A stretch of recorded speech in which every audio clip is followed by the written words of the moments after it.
वर्तमान का युग कलयुग से ज्यादा छल युग चल रहा है। हमें भरोसा है कि जिन जिन ने ये पाप किया उनको भगवान भी दंड देगा और एसआईटी और देश का कानून, यहाँ की सरकार दंड देगी। अयोध्या राम मंदिर के चंदे में कथित हेराफेरी के आरोपों ने अब सियासी और धार्मिक दोनों हलकों में बड़ी चर्चा छेड़ दी है।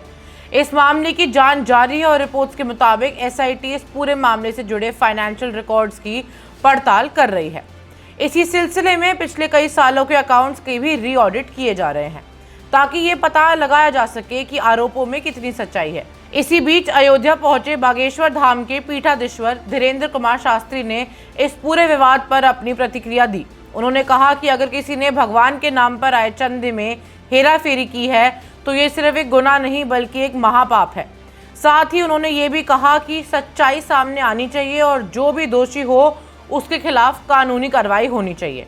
अब सुनिए धीरेन्द्र कृष्ण शास्त्री ने इस मुद्दे पर क्या कहा। पूर्व ही हम इस पर बोल चुके हैं और पूर्व में भी कहा कि ये पाप नहीं महापाप है और भगवान इसका दंड देंगे। लेकिन एक बात हम और कहना चाहेंगे, आज देश की कानून व्यवस्था पर, एसआईटी पर हम सबको पूर्ण भरोसा करना चाहिए।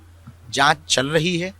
निश्चित रूप से हमें इस देश के कानून पर, देश की सरकार पर भरोसा है। सभी आरोपियों को दंड मिलेगा।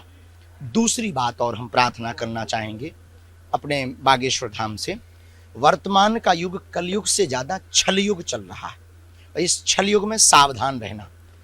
वर्तमान समय में संतों पर, महंतों पर, मठों पर, मंदिरों पर प्रायोजित तरीके से, सुनियोजित तरीके से श्रद्धा घटाने के लिए एवं इनके ऊपर आस्था गिराने के लिए इस तरह के षड्यंत्र भी चल रहे हैं जिसमें कुछ कालनेमी लोग भी सक्रिय हो गए।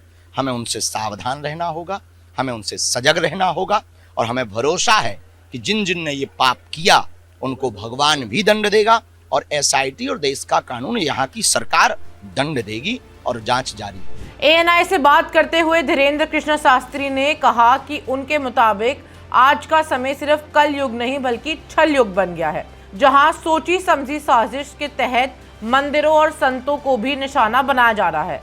साथ ही उन्होंने ये भी कहा कि अगर किसी ने भगवान के नाम पर आए धन का दुरुपयोग किया है तो उन्हें कानून के साथ साथ भगवान के न्याय का भी सामना करना पड़ेगा। फिलहाल इस मामले की जांच जारी है और आधिकारिक एजेंसीज तथ्यों की पड़ताल कर रही है। दोस्तों, इस पूरे मामले और धीरेन्द्र कृष्ण शास्त्री के इस बयान पर आपकी क्या राय है, हमें कमेंट में जरूर बताइए। मैं हूं रिताना मित्तल और आप देख रहे हैं वन इंडिया हिंदी।